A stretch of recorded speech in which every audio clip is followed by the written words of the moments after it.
Okay, so good evening, everyone. Thank you so much for joining us today. So we have Janelle here, my financial planning partner, to share with you this weekly news flash for today. So I think Janelle has something prepared on CPF shooting. Yeah, so Janelle, please, all yours, man. Mm.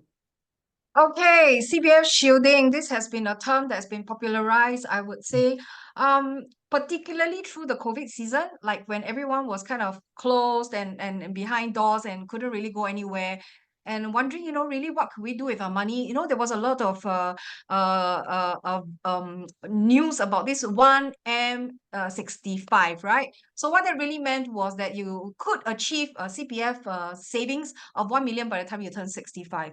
And one of the things then that came about out of that was how could you push more money into your special account, right? By earning 4%. Remember, CPF OA earns you 2.5% a year. CPF special account SA earns you 4% a year, or rather, right now it's at 4.08% a year. But what happens when a person turns 55 is that monies from your special account will be taken to put into what we call CPF RA or retirement account. And that also earns 4%. You can't touch that money until you are 65. And that's where the earliest payout from your CPF life or monthly income from your CPF can start, right? So the reason why people want to do CPF shielding, right, is that they want to move money out of their SA so that if there is not enough money in SA to form your RA, then what CPF board will do is take money from your OA, which is earning a lesser interest, 2.5, remember, to form your RA. And eventually, when you put money back into your SA, then your SA continues to earn at 4%. Or like we said right now, is at 4.08%. So why is this so important? Because this is a risk-free rate without even having to make any active investment decisions, earning at 4% for the rest of our lives that we keep our monies in our SA account. So the whole idea behind shielding is that you take money out of your SA so that CPF board will be forced to take money out of your OA to form your RA. Then you put back money. The only way you can take money out of SA is if you invest. And you've got to invest it before you turn 55, because the day you turn 55, that amount will be taken to form your RA already. Okay. So this is what I'm going to do to kind of give you a sense. If you're interested in this topic, you could kind of do a Google search. As with most things. Now, if you type CPF shielding, you will see a whole long list of things that will pop up. All right. And here you see like DBS has talked about it. What are some CPF hacks? In fact, there are 9 CPF hacks to grow your nest egg.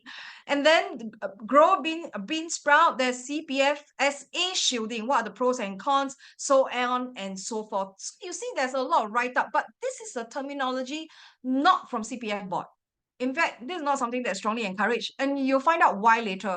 I just want to bring to your attention this particular article from Dollars and Cents on CPF shielding hacks, special account and ordinary account. How can you shield both? So now you will see here that it says one popular CPF strategy for those who are just about to turn 55 is the CPF shielding hack.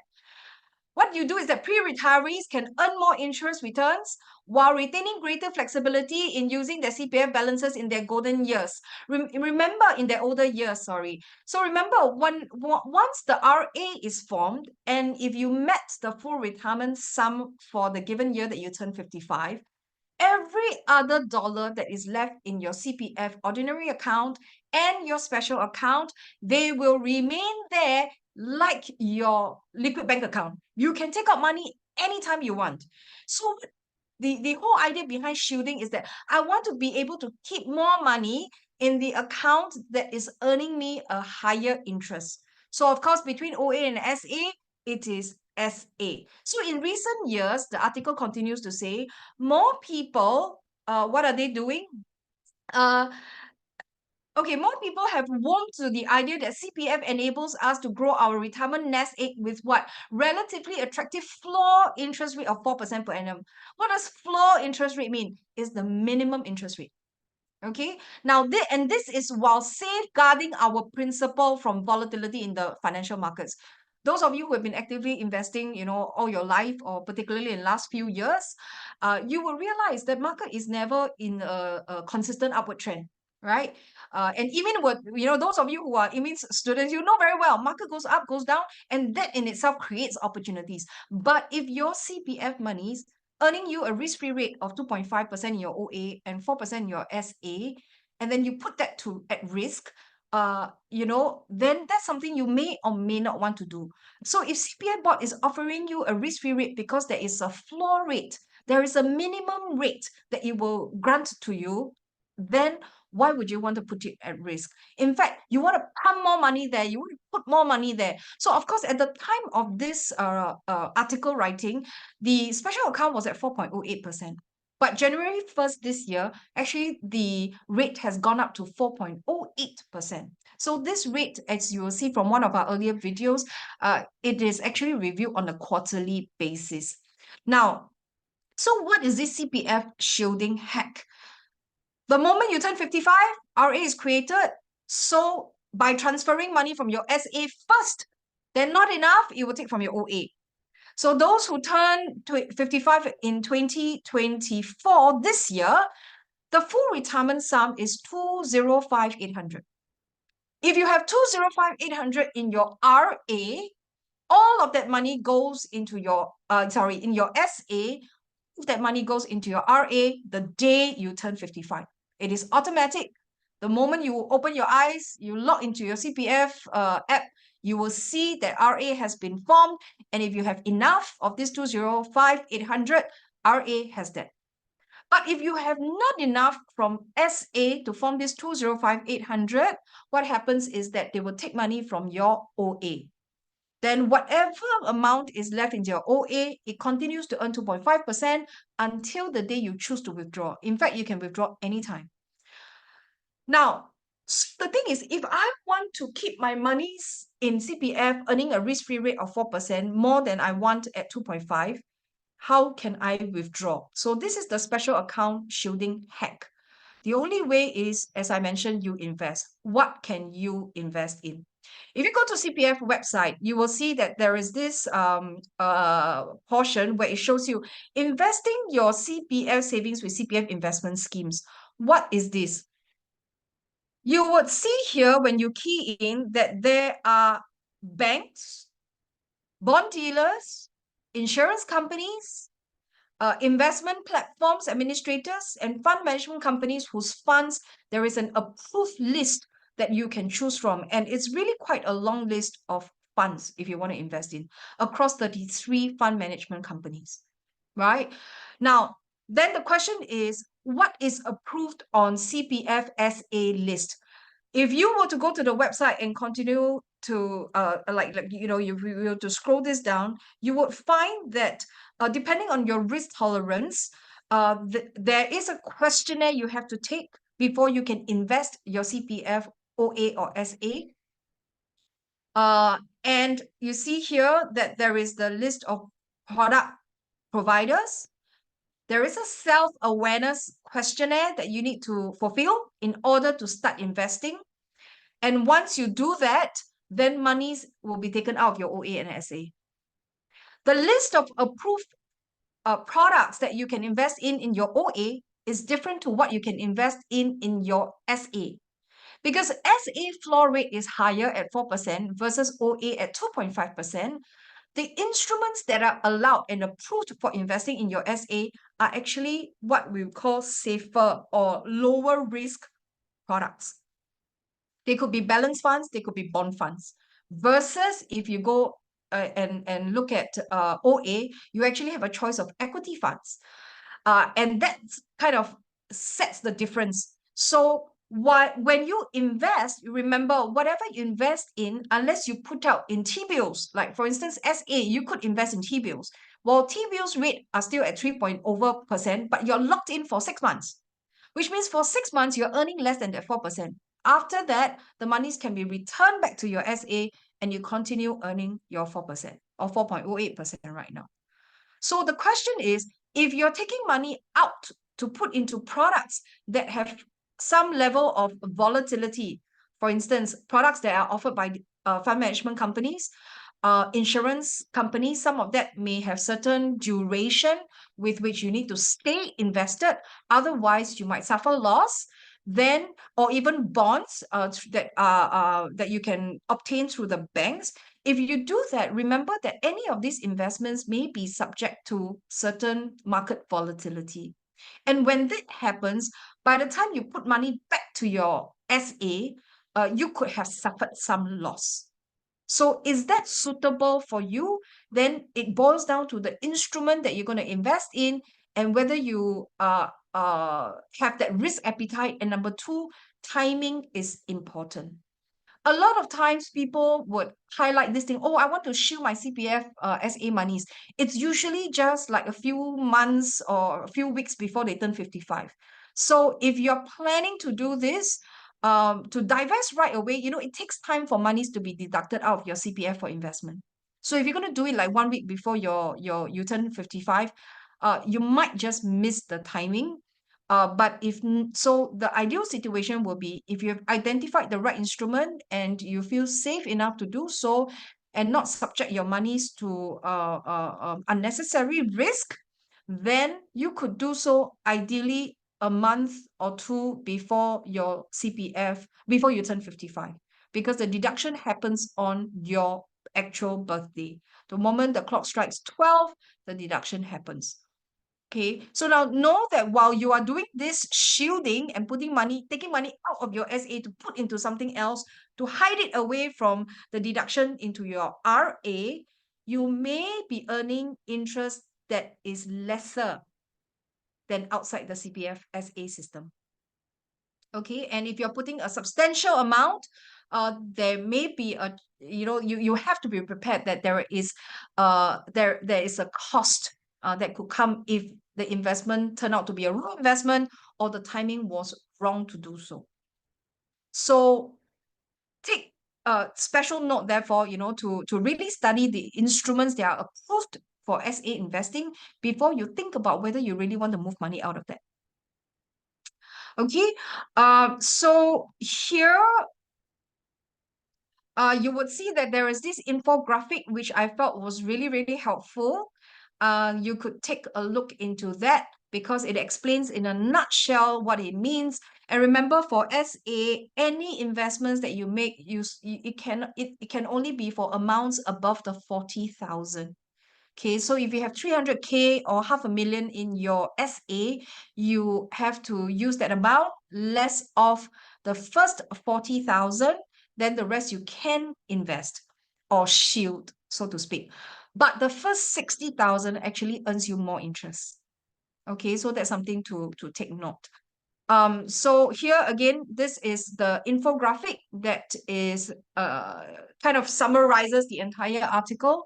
And the key thing to note is this: we need to invest these funds before we turn 55 and do it before, right? Don't do it just before. Do it at least a month or two before, because we will not be earning. And take note that you may not be earning interest for the duration that your money is outside of the CPF system, and it can be a costly mistake because I've seen people who have taken money out of their CPF SA because they wanted to shield, only to find that in that process of waiting before they put back the money after they turn 55, the investment actually went down in value. And if we look at 2020, for instance, or the last few years of volatility, even your very safe funds, your bond funds have gone down, balance funds have gone down, and that's not a situation I think that any of us want to find ourselves in. So take note.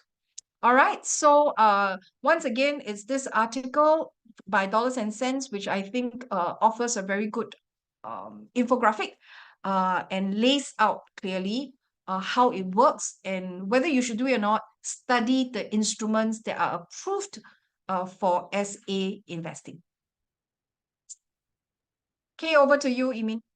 Janelle, thank you so much. If I could just ask some questions.